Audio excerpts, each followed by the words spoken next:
Hello, bienvenue sur C0. Aujourd'hui, il y a deux news extrêmement importantes qu'on va regarder et qu'on va décrypter ensemble car elles risquent vraiment de changer un petit peu notre vue. Et ça, en tant qu'investisseur, je pense que c'est des news que tu ne peux pas louper, qui sont extrêmement importantes puisqu'elles peuvent énormément changer ton investissement, ta façon d'investir dans le futur. Et ça n'a pas de prix évidemment. Donc si tu loupes ce type d'actualité, tu risques de louper clairement ce qu'il faut faire en tant qu'investisseur dans les prochains mois. Le sujet t'intéresse et j'imagine, et j'espère évidemment que ça t'intéresse puisque c'est super important pour un investisseur dans l'univers de la crypto-monnaie, et ben reste avec moi tout simplement. Let's go!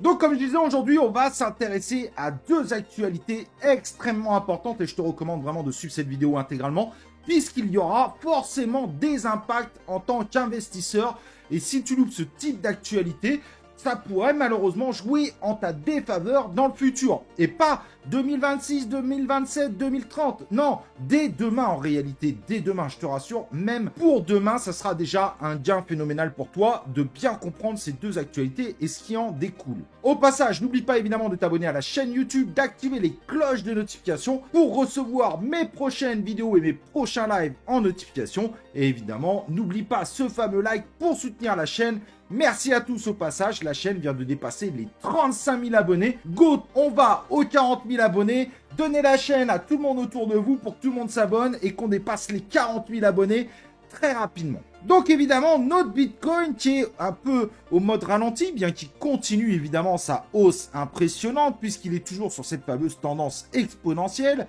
Nos alts sont un peu plus fatigués. On a plus de alts qui sont en baisse qu'en hausse, malgré évidemment nos meme coins qui nous refont de gros résultats tels que le WIF, c'est impressionnant. Et le fameux Peng évidemment qu'on voyait ensemble, je suis tellement content de vous l'avoir présenté puisque depuis ma vidéo d'hier, le Peng nous a fait un joli x2. Donc forcément pour un créateur de contenu comme moi, ça fait toujours plaisir. La première actualité qu'on va regarder ensemble, on regardera évidemment la deuxième plus tard dans cette vidéo, bien évidemment, et ben c'est la fameuse mise à jour d'Ethereum qui va permettre de baisser considérablement les frais sur les Layer 2. Et ça, c'est une actualité qui est loin d'être anodine. Donc évidemment, par défaut, les transactions minimum étaient environ à un peu plus de 6 $ sur Ethereum, sur la blockchain principale, le Layer 1. Ça n'a pas changé. Mais grâce à l'intégration des EIP comme la 4844, du côté des Layer 2, ça va considérablement baisser les frais puisqu'on parle de baisse de frais de 10 à 50 selon évidemment les réseaux, ce qui va amener Starknet au lieu de payer 1,16 $ une transaction, ça sera 0,12. Au lieu de payer 38 sur Optimism, ça sera 4 centimes. Arbitrum One, ça passe de 26 à 3 centimes. Polygon ZKEVM de 24 à 2 centimes et ZK Sync de 21 centimes à 2 centimes. Évidemment, on parle des transactions les plus simplifiées. Donc selon l'écriture évidemment des smart contracts, quand vous utilisez un DEX décentralisé, quand vous utilisez une application décentralisée, les frais seront bien plus élevés. Mais au moins, ça vous permet de comparer que par rapport à avant, vous allez à peu près diviser au moins par 10. Et ça, c'est plutôt évidemment une excellente nouvelle. Et ceci évidemment grâce à la mise à jour d'Enchant qui elle a apporté donc 9 mises à jour dont cette fameuse 4840K qui introduit le proto d'Ensharding et donc le fameux bloc de données sur Ethereum. Et comme vous connaissez Ethereum, ce n'est pas évidemment une blockchain scalable, elle est vite bloquée, ça passe vite aux enchères en termes de transactions, même si le Proof of Stake a apporté quelques améliorations à ce niveau-là, malgré tout on voit vite que les frais pouvaient monter extrêmement vite. Mais au moins on sait qu'à présent ça va diviser par 10. Et qu'est-ce que ça va changer ? Eh bien, ça va changer que si on regarde un petit peu les frais actuels, si on faisait quand même des grosses opérations sur Optimism, on pouvait évidemment largement dépasser le dollar. Mais aujourd'hui, on sera à 10 centimes, allez, maximum 20 centimes pour la pire des opérations. Ce qui voudrait dire finalement qu'à présent, ça coûterait moins cher de faire une opération sur les Layer 2 Ethereum que sur, par exemple, la BNB Chain. Et ça, c'est évidemment une excellente nouvelle, puisque du coup, ça va permettre à ces Layer 2 peut-être d'obtenir un petit peu plus de pouvoir sur les marchés. Et c'est pour ça que je dis que c'est une actualité qui n'est pas du tout anodine, puisque ça peut changer le cours de la DeFi. Ça peut amener plus de projets à se dire, et si on partait sur un layer 2 Ethereum, puisque finalement, ok, ça va être plus cher qu'un Solana, Solana étant vraiment pas cher, alors c'est pas la seule blockchain qui est pas chère, mais après tout, payer des transactions de moins de 10 centimes, ça commence à devenir acceptable aux yeux des gens. Et c'est ça qui est évidemment extrêmement intéressant, puisqu'avant, sur des grosses opérations, sur les layers 2 du côté d'Ethereum, on dépassait généralement le dollar. Et le dollar, ça commence psychologiquement à piquer un peu.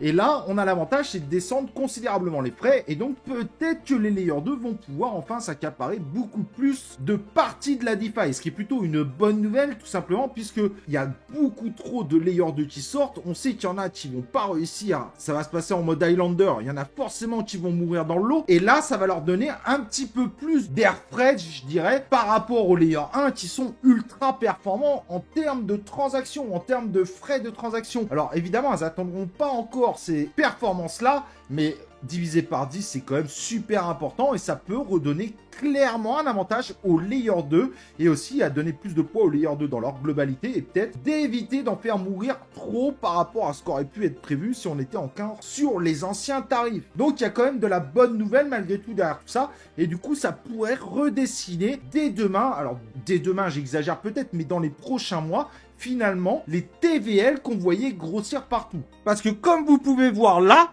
et ça c'est très intéressant, Ethereum a évidemment 57% des TVL, peut-être qu'une partie va pouvoir enfin partir du côté des layers 2, mais c'est vrai que Tron, bien qu'il y ait un cas particulier, mais on prend la BSC et Solana qui étaient un petit peu les rois de la DeFi 2021, ensemble, ils avaient quand même plus de 10% des TVL, alors qu'évidemment, Arbitrum n'arrivait même pas au niveau de Solana, ce qui peut changer énormément la donne demain, puisque du coup, il y a plus d'arguments du côté d'Arbitrum pour se dire « hey, moi, je peux vous offrir quelque chose ». Et c'est pareil, évidemment, du côté d'Optimis, qui est seulement à 1%, et Polygon, 1,2%. Et les autres étant encore en dessous, au niveau des layers 2.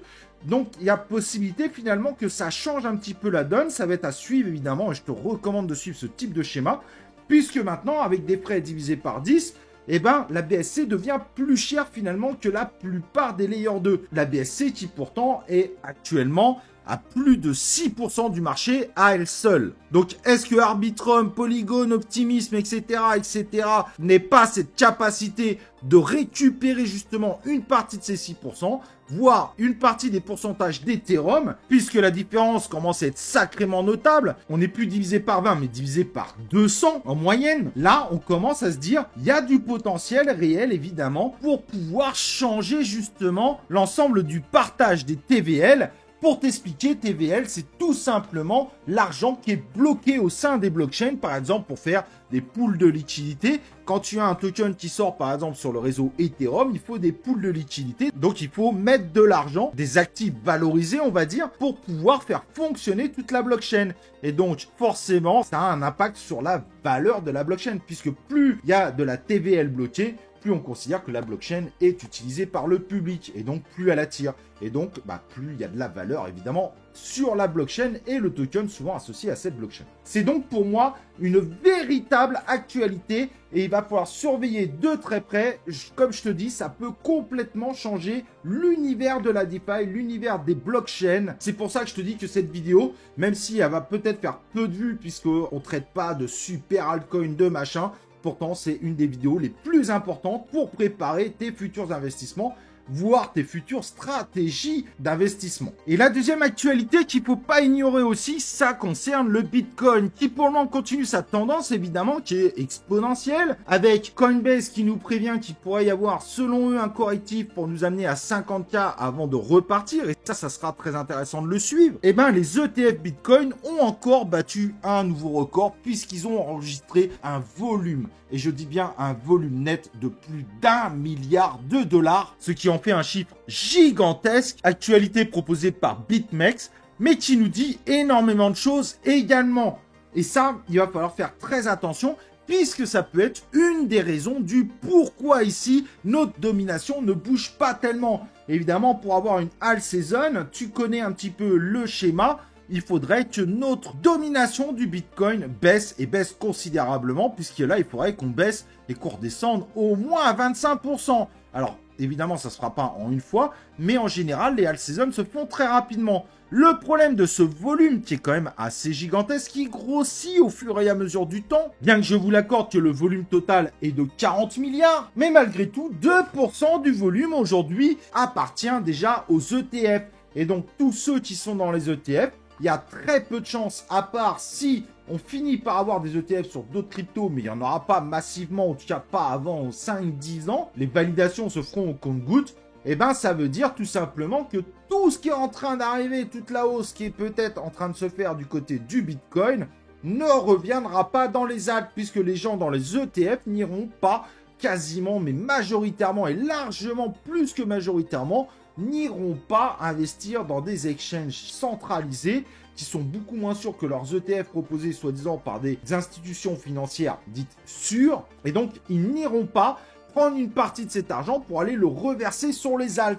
Et donc, ce volume qui grossit continuellement du côté des ETF montre que aujourd'hui, quasiment 2,5% des volumes sont réalisés par les ETF, que ça prend de l'ampleur et que du coup, les ETF pourraient bien s'inviter à la fête pour nous empêcher d'avoir une altcoin season comme on en a connu. Alors évidemment, soyons pas défaitistes, j'ai pas dit que c'était le cas. Mais disons que c'est quand même à suivre, puisque malheureusement, ça pourrait changer énormément la donne. Ça pourrait changer aussi la façon d'investir, puisqu'il y a de plus en plus de projets qui arrivent dans l'univers des crypto-monnaies. On sait bien évidemment qu'une partie du market cap des crypto-monnaies monte de façon artificiellement, de nouveaux projets, de nouveaux tokens qui arrivent sur des projets. Et donc tout ça complexifie le fait de voir tous nos anciens tokens retrouver leur ATH. Et donc plus le temps passe avec ces hausses de volume prises par les ETF et également évidemment l'achat de Bitcoin par les ETF où il y a peu de chances d'être reversé dans les alts, plus cette dilution diminue considérablement de plus en plus cette chance de pouvoir voir une partie de nos crypto-monnaies atteindre leur ATH. Et si ça se trouve, à la fin du prochain bullrun, si le bullrun n'a pas commencé, bien que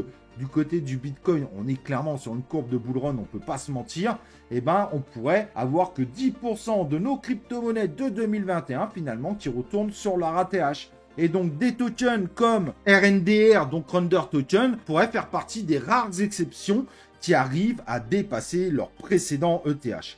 Voilà, j'espère évidemment que ces actualités t'ont intéressé. Elles sont très importantes puisque tu vois, ça redessine en fait en tant qu'investisseur dans l'univers des crypto-monnaies. Et je pense qu'il ne fallait vraiment ne pas louper ce type d'actualités qui vont énormément nous aider dès demain pour les prochains mois en tant qu'investisseur. Au cas, j'espère évidemment qu'on va faire un super bull run, que ce soit du côté du Bitcoin, mais également évidemment des crypto-monnaies, qu'on a fait des bons choix, comme celui d'hier avec le Peng, qu'on espère voir encore exploser encore plus.